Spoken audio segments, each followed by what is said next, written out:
Esta serie titulada Dios y la creación. Así que les pido que abran su Biblia en el capítulo 1 del Génesis, y también les recomendamos esta serie impresionante porque hemos estado analizando la recreación o los 6 días en los que Dios volvió a recrear el mundo después de una rebelión angélica que hubo en este planeta y que quedó el mundo cubierto de agua y en tinieblas, en un estado caótico y de desolación total. Entonces Dios tuvo que volver otra vez a recrear el mundo para colocar a una nueva entidad que se llaman los seres humanos, y que pudiéramos nosotros en este mundo gobernarlo y quitarle al príncipe de las tinieblas las llaves o los títulos de propiedad que él tenía de este planeta. Desgraciadamente, como lo vemos en Génesis capítulo 3, el ser humano fracasó. O sea, Lucifer engañó a la primer pareja humana y nosotros hemos heredado hasta este momento la caída que se conoce, o el pecado original, aun cuando al final Dios nos mostrará que creará nuevos cielos y nueva tierra. Pero todo este capítulo del Génesis 1 y 2, aunque ya habíamos estudiado el Génesis, creo que hace 25 años, di todo el Génesis versículo por versículo, lo pueden conseguir en la mesa de materiales, hasta el capítulo 49, vimos claramente todo lo que son los patriarcas, la creación. Pero hace algunos meses Dios me puso en mi corazón que volviéramos a regresar al capítulo 1 y 2 del Génesis, porque mientras más lees la Biblia, y no importa que hayas leído Juan capítulo 3 500 veces, la 501 vas a encontrar cosas que no encontraste en las 500 veces anteriores. Así es la Biblia. Entonces ahí me maravilla volver otra vez a reencontrarme con los tesoros escondidos que se encuentran en la palabra de Dios. Y el Génesis 1 y 2, el secreto son las palabras hebreas, que antes no había profundizado yo tanto en esto, pero una vez que comencé a profundizar en las 3 palabras que se usan para crear, pude tener mucho más luz y entender la diferencia entre la creación de los seres humanos, los animales y todas las demás cosas que Dios moldeó o comenzó a formar, pero no crear de la nada. Porque en la Biblia encontramos la palabra vara, con B de burro, que significa en el latín nex nihilo, que se traduce de la nada. O sea, hay cosas que Dios crea de la nada, de una materia no existente antes. Y hay otras cosas que Dios crea, que es la palabra asa, como suena, A-S-A, que significa formar de materia ya existente, pero que se traduce dar forma o moldear. Y la otra palabra, yatzar, con Y, yatzar, es comenzar a dar los últimos detalles. Entonces, esto es exactamente como cuando un escultor tiene un bloque de piedra, y dentro de este bloque de piedra el escultor ve la figura, por ejemplo, del rey David o de alguna poeta o de Napoleón, y agarra el escultor y comienza a golpear y comienzan a brincar los pedazos de piedra, y mientras más piedra quita, comienza a quedar la forma o la figura que él en su imaginación, en su idea, quiere darle a ese bloque de piedra. Sin embargo, una vez que aparece la figura, vienen los detalles finales. Entonces, esto es el proceso con las 3 palabras hebreas que Dios usa para la creación, y nos va a dar muchísima luz al respecto. Muy bien. Hoy vamos a ver el 6º día. Vuelvo a repetir, consigan, por favor, les ruego, les suplico, les encarezco, tengan ustedes toda esta serie, que es maravillosa y que además les va a servir a sus hijos y a sus amistades, y nos va a dar mucha luz acerca de la creación del universo. En el capítulo 1 del Génesis, versículo 24, vemos nosotros, introduciéndonos, que ya nos toca el sexto día, ya estamos a punto de acabar esta serie, la creación de criaturas terrestres y del ser humano. Y dice así: luego dijo Dios, noten ustedes que aquí no hay creación. Vean ustedes la palabra produzca. Produzca la tierra seres vivientes. Y esa palabra producir en el hebreo es yatzá, con Y y S de Samuel. Yatzá. Produzca la tierra. O sea, Dios pudo haber dicho que aparezca un elefante o que aparezca un león, etcétera, etcétera. Pero aquí Dios le está ordenando al polvo. Le está ordenando a la tierra. Anteriormente en el quinto día vimos que Dios le dijo a las aguas, a los mares, que las aguas produzcan. Y de ahí los peces, precisamente al salir del agua, tienen un sistema de branquias y una respiración pulmonar completamente diferente a los mamíferos terrenales. Y todo esto hace pedazos la teoría famosa de la evolución. Porque de acuerdo a la evolución, ¿verdad?, comenzó con una amiba o anfibia y de ahí brincó a un mamífero terrestre. Y la pregunta es, ¿cuánto tiempo pudo haber pasado para que las branquias de un pez se acomodaran a un sistema pulmonar terrenal fuera del agua? Simplemente en ese lapso se hubiera muerto cualquier criatura. Entonces aquí es interesante que ahora a la tierra Dios le diga que produzca seres vivientes, y los animales que vamos a ver a continuación, que son ganados, reptiles, etcétera, etcétera, viven de la tierra. La vida marina vive del mar. Hay una interrelación. Si Dios produce peces y focas y ballenas y tiburones, diferentes leones marinos en el mar, es porque ahí van a encontrar su comida y su hábitat. Y el sistema también de sus cuerpos es diferente a los mamíferos terrenales. Y cuando Dios dice que la tierra produzca este tipo de animales, es porque todos los animales terrestres, ninguno, ¿verdad?, se alimenta de cosas más que de la tierra. Así que todo esto es muy interesante, como lo vamos a ir desarrollando. Produzca la tierra seres vivientes. Esta frase, seres vivientes, en el hebreo es nepesh chai, que significa criaturas con alma. Seres vivientes. ¿Qué estamos hablando? Que los animales, o la mayor parte de los animales, tienen alma, igual que nosotros los seres humanos. ¿Y qué queremos decir cuando hablamos del alma? ¿Qué diferencia hay entre el alma y el espíritu? Bueno, el alma son los sentimientos, las emociones, el intelecto. Entonces hay perros inteligentísimos que los enseñan a hacer cosas, a los elefantes en el circo, ¿verdad?, los delfines en los Sea Worlds. Cómo se puede el hombre entrenar a los animales, porque tienen inteligencia. Una vaca no tiene una vaca no la domas ni le enseñas ni siquiera para que meta reversa, de lo tonta que son las vacas, ¿verdad?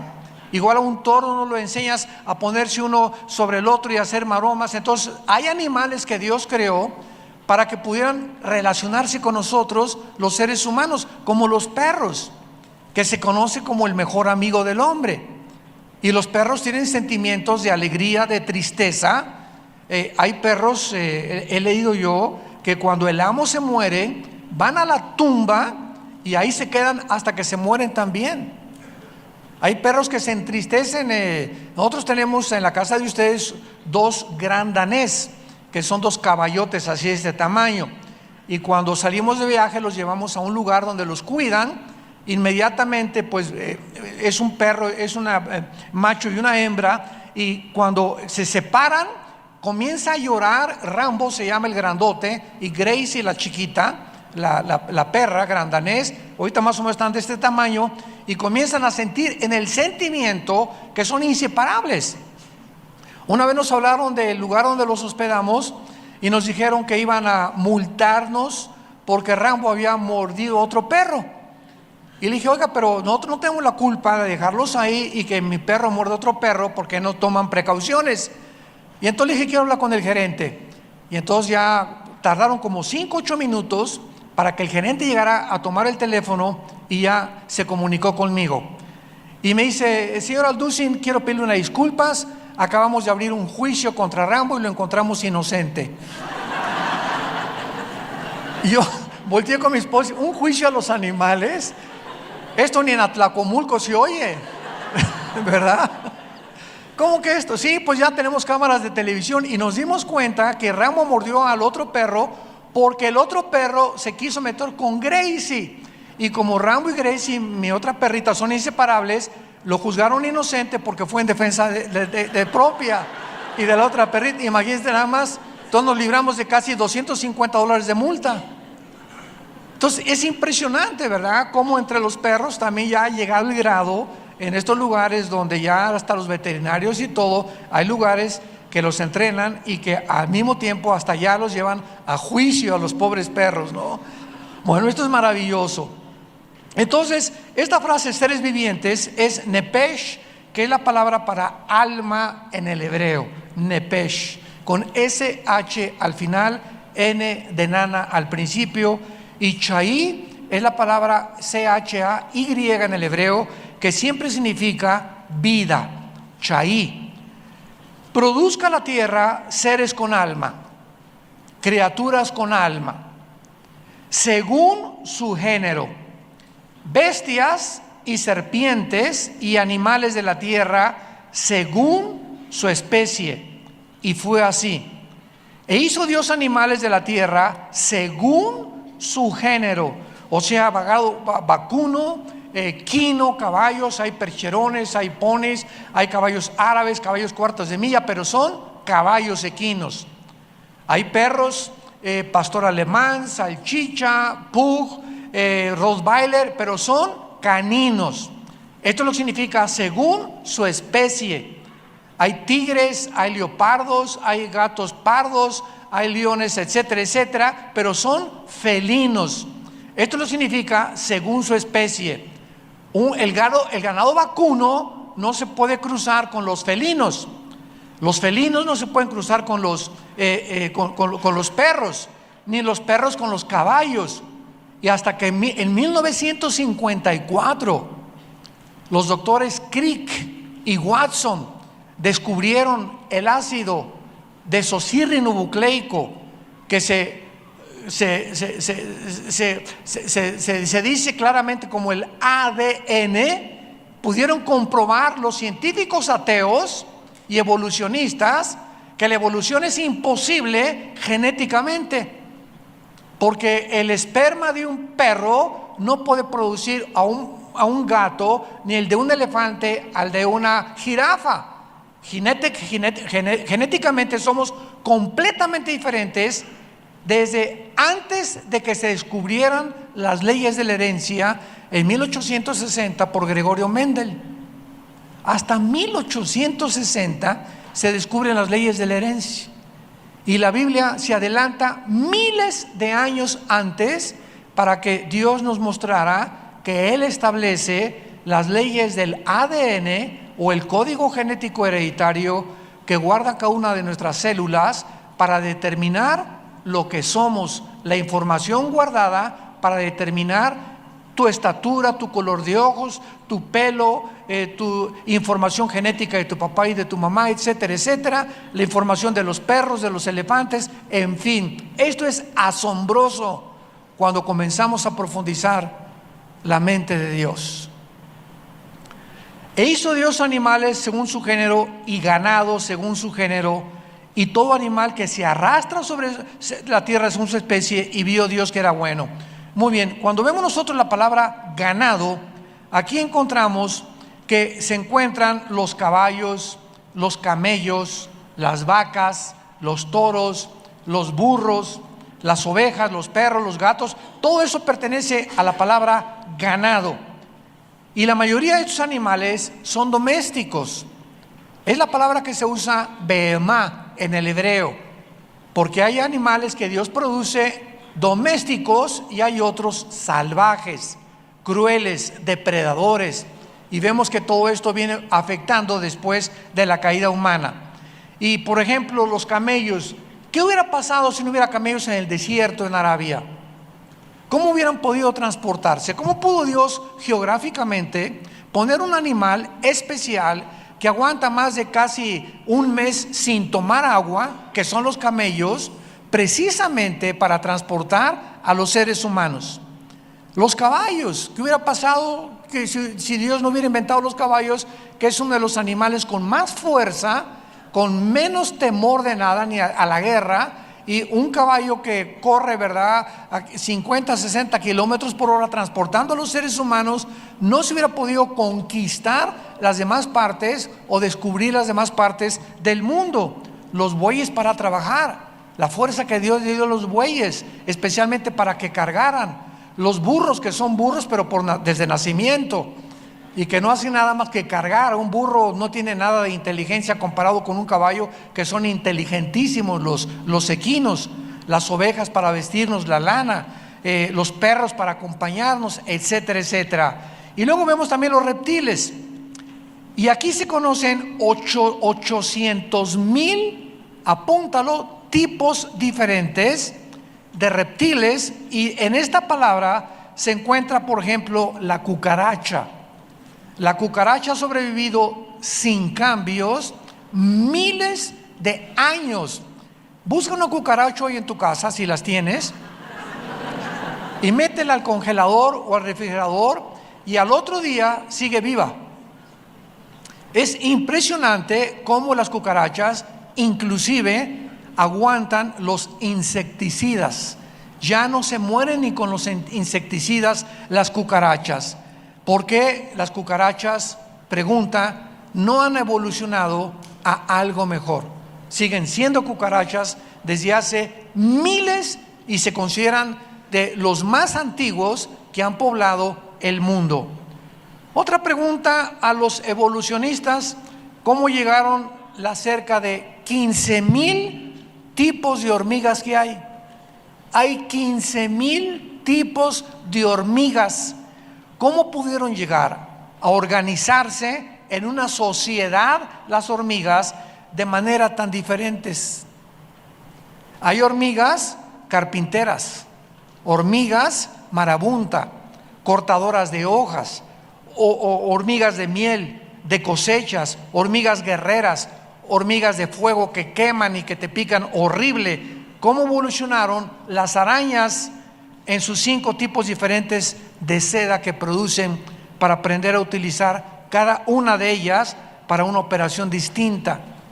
¿Cómo pueden juntarse, y vas por un hormiguero, ver que tiene cada hormiguita la responsabilidad y tienen la determinación de esa piedrita, ese granito insignificante de arena que carga cada hormiguita? ¿Quién les dice exactamente dónde ponerlo para hacer un castillito o hacer un túnel, y donde no se tropiezan unas con otras?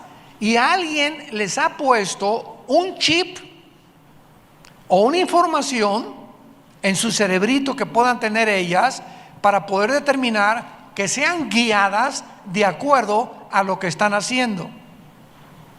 Entonces yo no puedo ver algo que camine por ahí y digo, pues es un robot, tiene pilas y maneja, pero se tiene que parar. Los robotitos que inventamos, ¿no? O las arañas patonas que les ponen robots para asustar a la gente. Pero ¿cuándo puede una persona decirle vive, y que tenga vida, y que tenga información genética e información que desarrolle de acuerdo a la creación de Dios? Los reptiles, existen 3,000 especies diferentes de lagartos. Imagínense nada más. Unos pueden correr a 30 kilómetros por hora y otros a la velocidad de un caracol.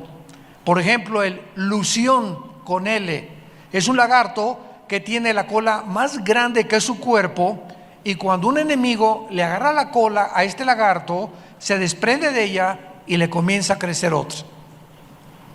Y así tenemos la mamá canguro, por ejemplo, que tiene una bolsa especial. Los canguros, ningún otro animal lo tiene. ¿Cuál evolución? ¿De qué evolucionaron? Y esta bolsa que tienen las mamás canguros para cargar a los canguritos, cuando el cangurito quiere tomar leche y para impedir que la leche entre en sus pulmones, la tráquea del cangurito ha sido diseñada especialmente para que llegue a la parte trasera de la matriz de la mamá. Hubieran podido, pregunta, evolucionar al mismo tiempo por accidente la tráquea del cangurito y la bolsa de la madre. Y así vemos nosotros, podíamos seguir con tantos fenómenos supuestos de la naturaleza. Los pingüinos, que por muchos años se creyó que eran y que provenían de las aves, han sido así desde que fueron creados. La mamá tortuga no toma ningún cuidado con sus tortuguitas bebés. Pone los huevos la mamá tortuga, se mete al mar, hace un agujero en la arena, los entierra, los cubre y vuelve al mar. ¿Cómo sabe ella que el sol va a incubar sus huevos? Pero la única respuesta, ¿verdad?, es que Dios, el creador, fue el que puso estos códigos genéticos y esta forma de actuar, desde los insectos hasta las moscas, hasta los caracoles, hasta las tortugas, etcétera, etcétera. Muy bien, para no seguir dando más ejemplos, veamos el versículo 26. Entonces Dios dijo: hagamos al hombre. Aquí la palabra hagamos es asa. Hagamos al hombre, y aquí vamos a darnos cuenta que la creación la encontramos hasta el capítulo 2, versículo 7. Aquí está haciendo Dios: formemos al hombre, porque la palabra asa significa formar. Hagamos al hombre, y la palabra hombre es Adam, con H al final, Adam. Y aquí se incluye hombres y mujeres. Hagamos al hombre a nuestra imagen, Teselem. Imagen se traduce Teselem, conforme a nuestra demut, semejanza. Muy bien, la palabra hagamos, que la palabra asa, significa que algo estaba por acontecer. Y desgraciadamente he leído a muchos teólogos que creen que cuando Dios dice hagamos, se refiere a los ángeles. Pero sin embargo, esto es un error muy grave. Aquí está hablando Dios en plural, precisamente porque desde el Génesis 1:1, en el principio Dios, Elohim, y cuando hay Eli, en el hebreo, implica pluralidad. Elo es Dios, Him es dioses. Entonces cuando dice en el principio Elohim creó los cielos y la tierra, está involucrando una pluralidad. Y aquí sabemos que en las demás páginas de la Biblia habla del Padre, del Hijo y del Espíritu Santo. Y vean esto que se volvió a repetir en Génesis 3:22. Y dijo Jehová Dios: el hombre es como uno de nosotros. Otra vez habla en plural Dios, sabiendo el bien y el mal. Capítulo 11, versículo 7 del Génesis. Ahora pues, descendamos. Otra vez Dios está hablando en plural, y confundamos allí su lengua. Esto nos habla, ¿verdad?, denotando las tres personas que la Biblia, desde el Génesis hasta el Apocalipsis, nos habla. Ahora, muy bien, cuando hablas con un judío, y tengo el privilegio y la gracia de Dios de haber hablado, y me encanta hablar con rabinos cuando vamos a Israel. Tuve un encuentro una vez con un rabino en el Muro de los Lamentos, y me acuerdo que antes de entrar al Muro de los Lamentos en Israel, en Jerusalén, levante la mano quien ha ido a Jerusalén. ¿Ni de Tlalnepantla han salido? A ver si nos acompañan el año que entra, Ojalá que venga el Señor. No, desde que aterrizas en Tel Aviv, ya al bajar del avión sientes algo inexplicable. No es ni la Riviera Maya, ni Acapulco, ni el sol, no, es algo así como algo espiritual, que sientes que hay algo ahí. Es impresionante, sobre todo los cristianos, podemos con el Espíritu Santo y saber esto, y algo nos dice que son nuestras raíces y que ahí vamos a pasar la eternidad, ahí en Jerusalén. Es maravilloso. Bueno, en el Muro de los Lamentos es donde se juntan todos los rabinos y los judíos ortodoxos, que se visten todos de negro, con un sombrerito y caireles, a orar. Y estos judíos ortodoxos son sostenidos por el gobierno, no trabajan, porque se dedican desde niños a estudiar la Torá. Y a veces a los papás enseñándoles a los hijitos, a los nietos, y nada más, lo único que hacen durante toda su vida es leer y estudiar y memorizar la Torá. Muy bien, entonces antes de que tú llegues al Muro de los Lamentos, hay unos puestos que te venden kipás. Bueno, te los venden baratísimos, como menos de $1, pero son como de papel, porque no puedes acercarte al Muro de los Lamentos sin estar tapado de la cabeza. Se llaman el kipá. Entonces unos lo traen, otros no lo traen, y es como un periódico que en forma de kipá, que te lo dan muy barato, pero así te tienes que acercar. Y cuando estás ahí cerca de los judíos ortodoxos, ay de ti si hablas de Jesús, o si comienzas a hablar de Yeshua HaMashiach como Jesús el Mesías. Yo no sabía nada de esto, y ustedes saben que ustedes sostienen allá en Israel a una familia que se llama Sarita, con sus 5 hijos, y él está allá, David, en el ejército, ya es el director de un tanque de guerra, y sostenemos a 2 niños especiales que desde chiquitos el gobierno de Israel nos los entregó a Vida Nueva para el Mundo, para que Sarita los pudiera mantener, teniendo ella 4 hijos anteriores. Imagínense nada más.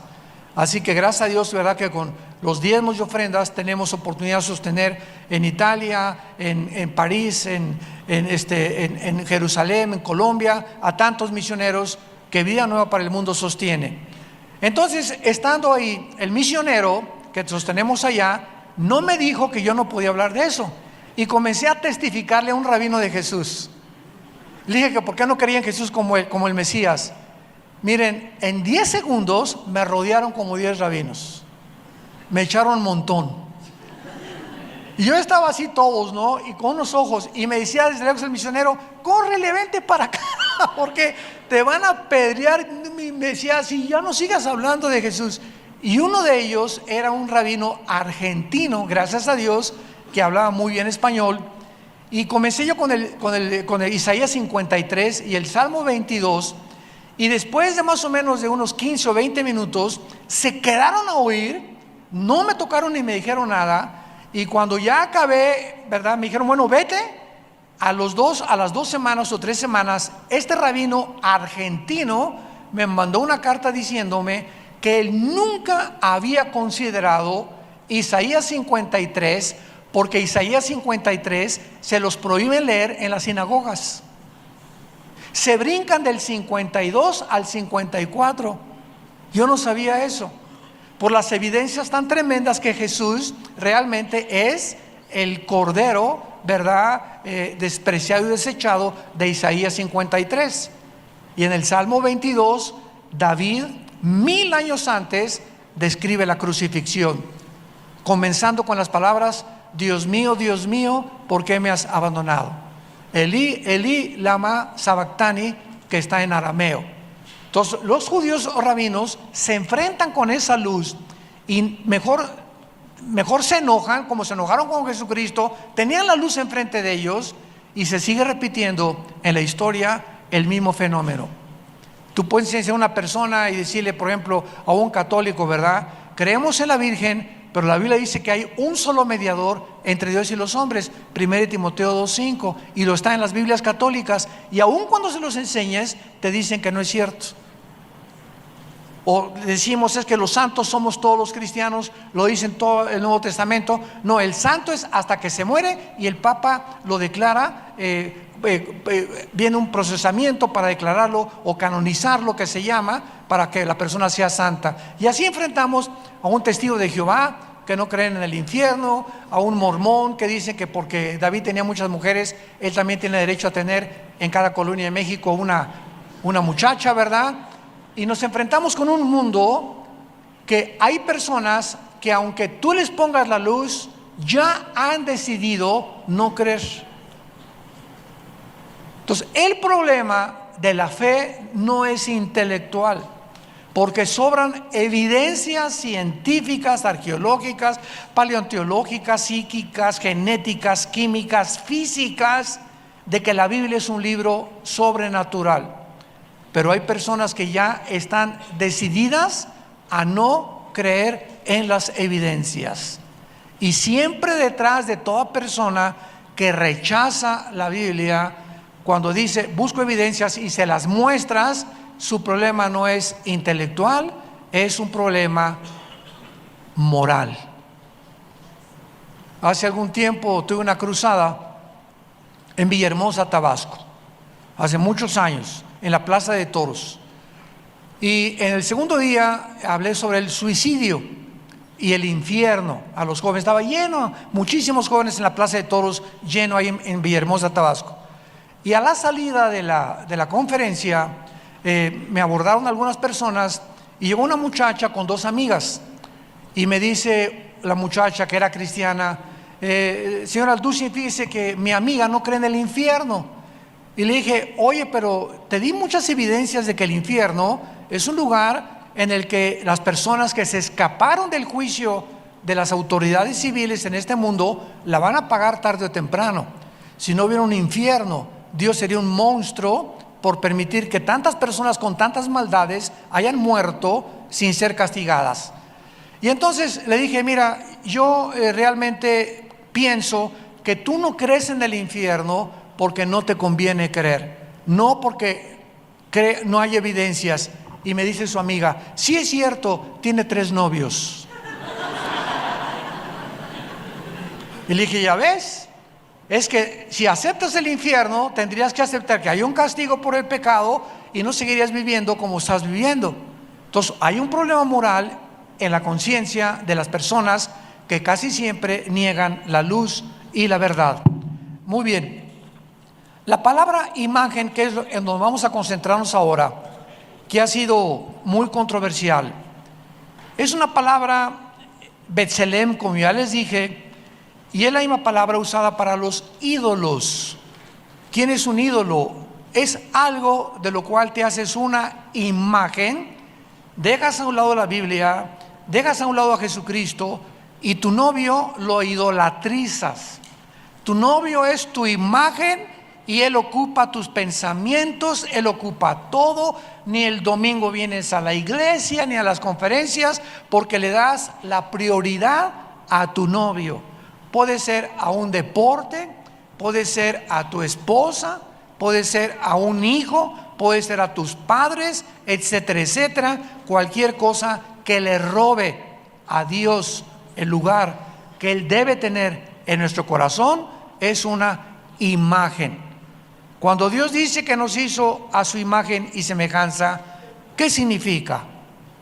Muy bien, la imagen que la Biblia menciona es la capacidad de ser parecidos a Dios. Escuchen, no iguales a Dios, porque hemos oído tantas barbaridades y herejías que por ahí somos dioses, etcétera, etcétera. Esto es una barbaridad. Es la capacidad de ser parecidos a Dios porque somos espíritu.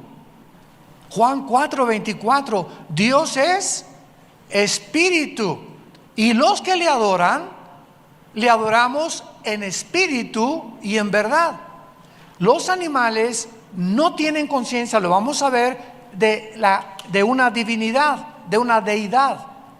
Los animales no tienen conciencia de su existencia, no tienen conciencia de la muerte, no tienen conciencia de la adoración, no tienen conciencia de un creador.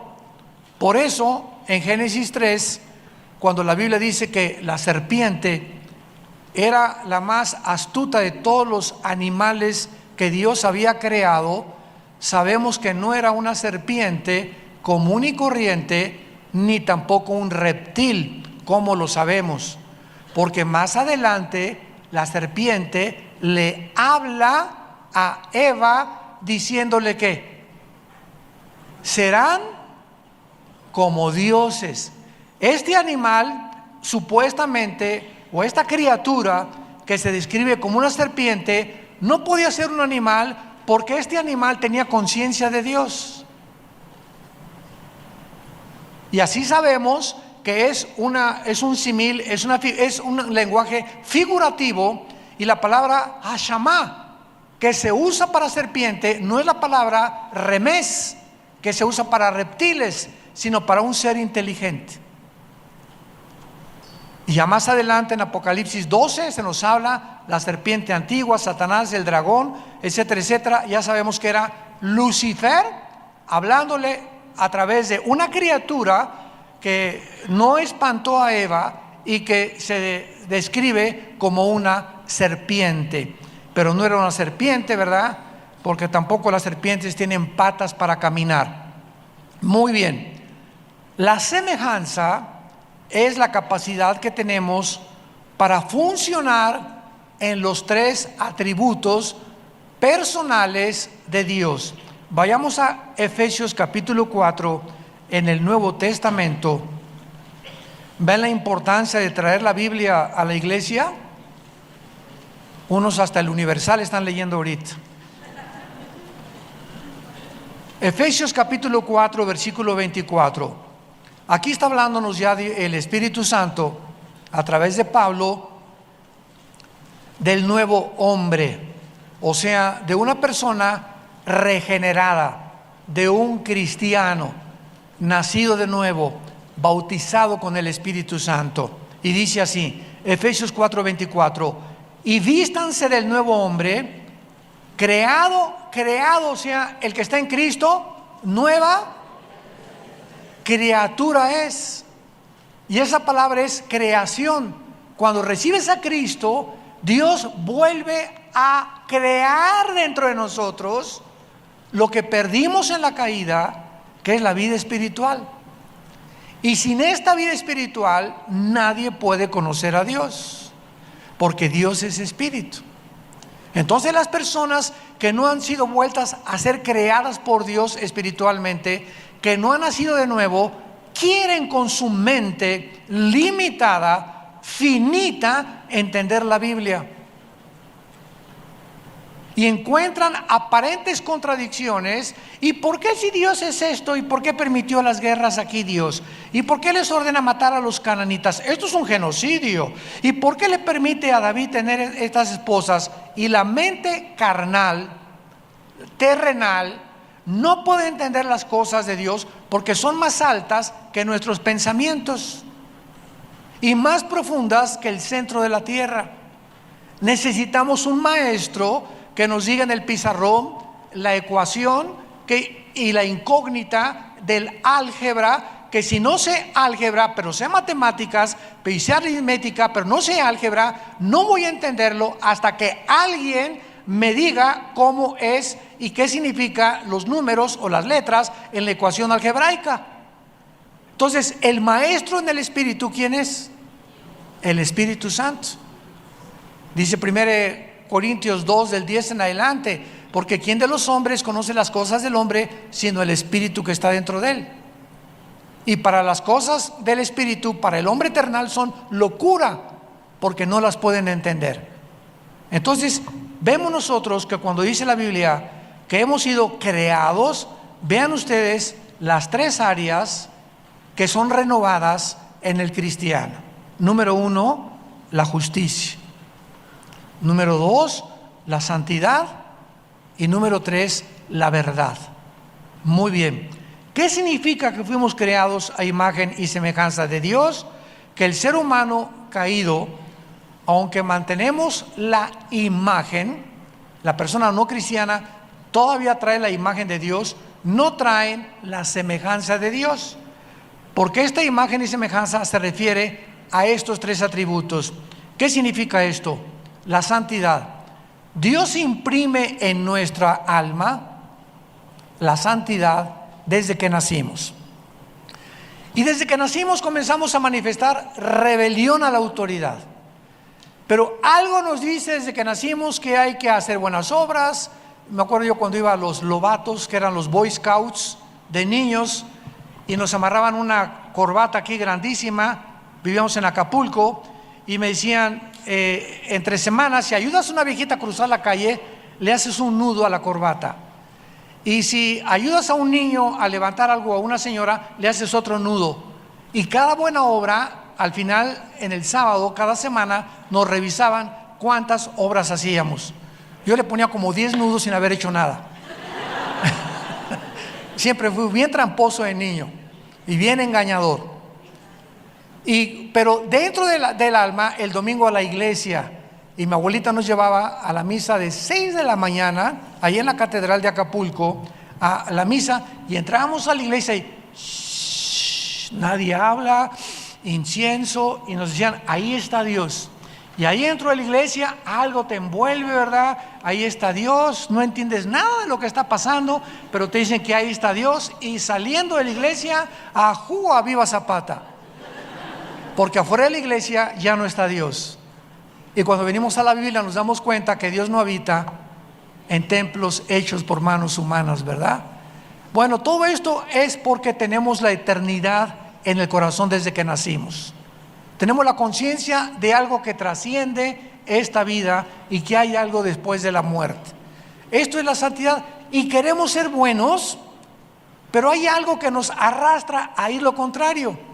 Ejemplo, Al Capone fue un gángster de la época de los 30s, 40s, de la ley seca en Chicago, que se convirtió en el jefe de la mafia en Nueva York, Chicago, toda esta área del noreste de Estados Unidos. Y Capone en cada Navidad se disfrazaba de Santa Claus y se ponía a regalarles dulces a los niños afuera de las iglesias, porque lo hacía sentir que no era tan malo. Y el lunes agarraba, ¿verdad?, como en la batalla de San Valentín, a 500 personas con la ametralladora.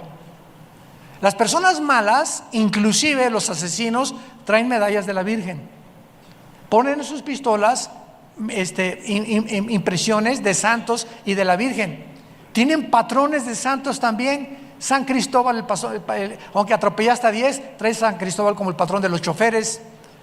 La Virgen de la Macarena, ¿verdad?, porque te gusta el cante bajío y el cante hondo y ¿cómo se llama?, los cantes españoles. Y así es impresionante como el ser humano, a pesar de eso, los aztecas, algo les decía que había dioses, pero le iban y le sacaban el corazón a una persona y le ofrecían el corazón a los dioses. ¿Quién puso en el ser humano este sentimiento de que tenemos que purgar, hacer algo para agradar a algo que está enojado con nosotros en el cielo, y que si no hacemos ciertos sacrificios no podemos ser aceptados por Él? Esto en los paganos, pero ¿qué en los que no somos paganos o los que no éramos paganos? ¿No te ibas a la villa de rodillas durante todo el día, sangrando las rodillas? ¿Por qué lo hacías? Porque algo te decía que si Dios ve tus rodillas sangrado y llevas cargando eso durante todo el día, Dios va a decir, pobrecito, a ver, Miguel, ven, ponle una palomita a esa persona, porque mira, tiene más de 8 horas de rodillas y ha venido desde su pueblo cargando eso, y por ese sacrificio lo voy a aceptar. Queremos ser, a través de nosotros mismos, aceptados por Dios. ¿Quién puso eso en el ser humano? Ha existido desde las tribus más antiguas, desde antes de los sumerios y de los babilonios. La Biblia dice que fuimos creados porque la santidad de Dios la necesitamos y no la recibimos hasta que recibes a Cristo como tu Salvador. En segundo lugar, la justicia. Dios puso el atributo de la justicia, y los cristianos, dice 1 Juan 3:7, somos caracterizados porque nos volvemos justos. ¿Qué significa eso? Que ahora, cuando eres cristiano, buscamos hacer justicia y ser justos, y si tengo empleados, no los voy a robar. Si tengo sirvientes en mi casa, no los voy a explotar. Si tengo trabajadores en mi compañía, les voy a pagar conforme a las leyes y no me voy a aprovechar de ellos. Si soy cristiano, soy justo. En mi casa le digo a mi hijo, te prometo que si haces esto, te voy a dar tal cosa, o el domingo te voy a Chapultepec, y no lo llevo, soy injusto con mi hijo. ¿Por qué? Porque no cumplo lo que prometí. Si yo a mi esposa, cuando está 7 días a la semana, que tienen todas las mujeres, el cambio de hormonas, en lo que se llama la menstruación, en esos 7 días, yo tengo que ser justo con mi esposa y no dejarla que haga lo que hace durante las otras 3 semanas. ¿Y qué hago? Yo te lavo la ropa, mi amor, esta semana, o te llevo el desayuno a la cama, o te llevo en la noche a cenar, nos vamos a pasear, y en esa semana ni te atrevas a tocarla, ni te atrevas a tocarla, porque chilla nomás vuela la mosca. Y aparte tampoco sexualmente, ¿verdad? Está prohibido por la Biblia durante este tiempo tener relaciones íntimas con tu esposa. Entonces, si tú no haces esto, no eres justo. Y si no eres justo, es porque no estás creciendo a la semejanza de Dios y estás retrasando tu crecimiento espiritual. Eres injusto con tus hijos y con tu esposa, pero quieres ser teólogo y quieres aprender mucho de la Biblia. Entonces eres como una torta no volteada, como una hamburguesa que la pones en la parrilla y se cose de un lado y está cruda por el otro lado. ¿Te la comerías? No, ¿verdad? Dios tiene que voltearnos de los dos lados. En la iglesia te dicen San Crisóstomo y San Catarina y Santa Rita de Casia, y eres de la dominical y estás en la alabanza, estás quemada, eres muy buena en la iglesia, pero en tu casa eres una persona cruda. ¿Cómo tratas a tus papás? ¿Cómo tratas a tu esposa? ¿Cómo tratas a tu esposo? Entonces estás cocido a la mitad, cocida a la mitad. Dios tiene que ponernos de los dos lados.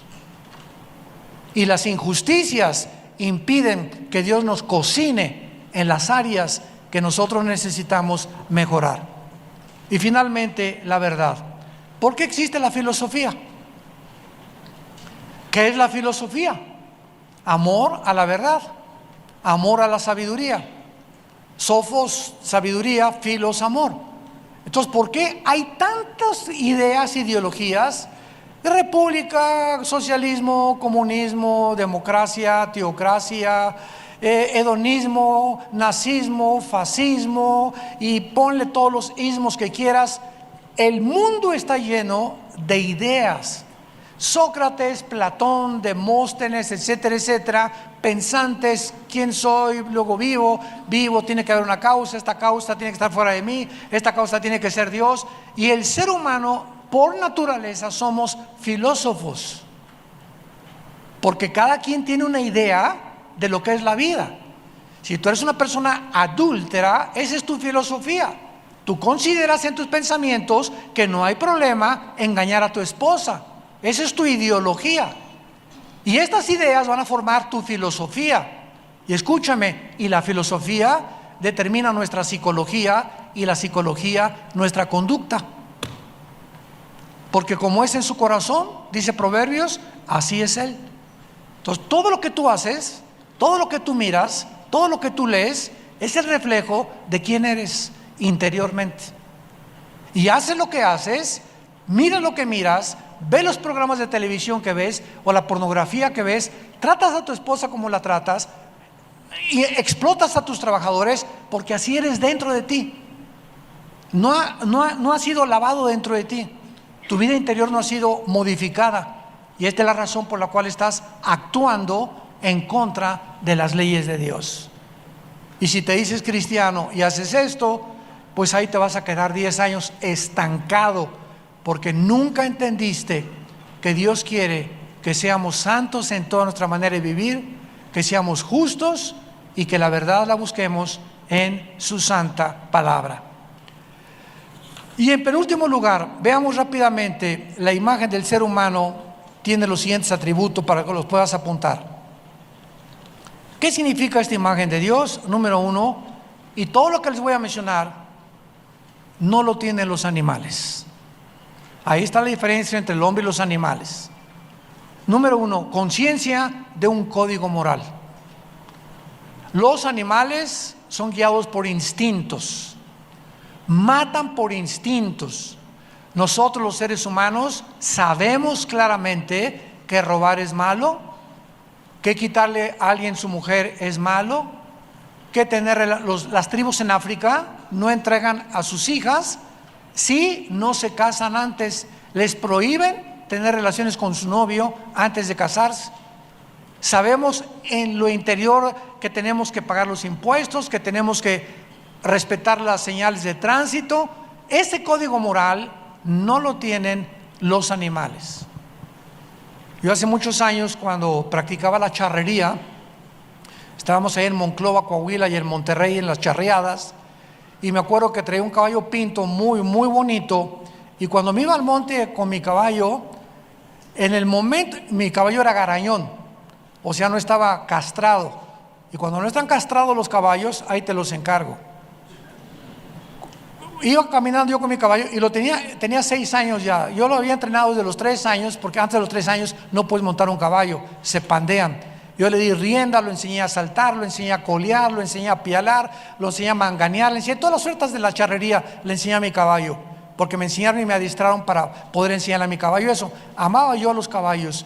Y cuando un día iba en el campo, mi caballo ve una yegua. Miren, en ese momento mi caballo no supo quién era su jinete y me amaba, le gritaba pinto, pinto, pinto, y corría cuando le iba a dar su maíz y su avena, y ahí me empujaba así con la cabeza. Bueno, me amaba el caballo y nadie lo montaba más que yo, porque así lo acostumbré, a que nadie lo montara más que yo. Pero cuando vio esa yegua, se paró de manos y se fue contra una cerca y me embarró contra la cerca de púas de espina, y hasta que no me caí, se fue contra la yegua. Se olvidó quién era su jinete. O sea, por eso dice la Biblia en Jeremías: no seáis como los caballos bien alimentados, que relinchan ante cualquier muchacho. Ándale. Como caballos bien alimentados, hay muchas personas que relinchan, nada más ven a una muchacha guapa o una persona guapa y ahí van, pero sin freno. Y nosotros tenemos freno. ¿Ven? Esa es la diferencia. Nosotros tenemos freno, un código moral que nos dice: eso está prohibido. Sí, nada, métele freno. Número 2, la capacidad de conocer a Dios. Dice Romanos 1:20: lo que de Dios se conoce les es manifiesto, pues Dios se los manifestó. Porque su eterno poder y deidad se hace claramente visibles desde la creación, siendo entendidas por medio de las cosas hechas, de manera que no tienen excusa. En otras palabras, el ser humano puede levantarse y ver el cielo, un orden, un diseño, una inteligencia, y nada más, guiado por el cielo que cuenta la gloria de Dios, saber, como los tribus, las aztecas, náhuatl, otomís, chichimecas, sabemos que hay algo allá arriba, no sabemos quién, pero hay algo, una fuerza arriba de nosotros que tenemos que agradar y que tenemos que darle gusto. Esto no lo tienen los animales. Nunca he visto a los conejitos: alabaré, alabaré, nunca, ¿verdad? Y menos a los chitas ni a los chimpancés. Número 3, conciencia de la eternidad. Eclesiastés 3:11. Dios puso la eternidad en nosotros. Sabemos, los hindúes entierran a sus víctimas, los egipcios enterraban a sus víctimas sin tener la Biblia, con comida y con armas. Algo les decía a los egipcios que había vida después de la vida, y por eso querían inmortalizar a los faraones. Los hindúes igual. Hay una conciencia en el ser humano de la eternidad, que hay algo después de esta vida. Número 4, conciencia de la muerte y la vida después de morir. Número 5, conciencia de nuestra existencia. Nunca un chango lo va a saber quién soy. ¿Qué propósito tengo aquí en la selva? ¿Hacia dónde me dirijo? ¿Cuál es mi propósito por el cual Dios me creó? Jamás ningún animal tiene la conciencia ni de que se va a morir, ni tampoco de la vida después de la muerte, menos de su propia existencia. Y finalmente, la tendencia a la adoración. No ha existido una tribu, una civilización, jamás en la sociología, ni en la paleontología los encuentras, ni en la antropología, que no hayan adorado a alguien o a algo. Decía Sigmund Freud el psicólogo vienés ateo, el hombre es incorregiblemente religioso. ¿Qué es eso de la religiosidad del hombre? Que tiene que tener algo por lo cual adorar, la imagen y la semejanza de Dios, que ellos ignoran, pero que la Biblia nos lo revela. Señor, te damos gracias en esta mañana por tu santa y bendita palabra. Vida Nueva para el Mundo se sostiene y propaga el mensaje de salvación de Jesucristo gracias a Dios y a tus donativos. Llevemos juntos el Evangelio de Jesucristo al mundo entero. Realizamos eventos, seminarios, congresos y diferentes programas para dar a conocer el mensaje de salvación y el poder de nuestro Señor, transformando y edificando vidas de mujeres, hombres, niños alrededor del mundo. ¿Qué pasa cuando decides hacer tu donativo? Aunque no puedas llevar la palabra personalmente a todo el mundo, de esta forma lo estás haciendo. Con tus donativos o aportaciones, estás sembrando y formando parte de lo que Dios está haciendo en su obra. Estás ayudando a traer luz a la oscuridad, paz al conflicto y esperanza a los que no tienen ninguna. Dona desde México.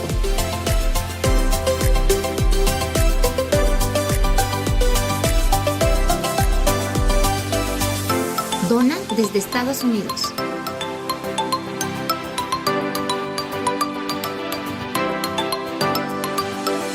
Para el resto de donaciones de otras partes del mundo, www.vidanuevaparaelmundo.org.mx/dona. Estamos cumpliendo la gran comisión. Por tanto, vayan y hagan discípulos a todas las naciones, bautizándolos en el nombre del Padre, del Hijo y del Espíritu Santo, enseñándoles que guarden todas las cosas que les he mandado. Y he aquí que yo estoy con ustedes todos los días hasta el fin del mundo.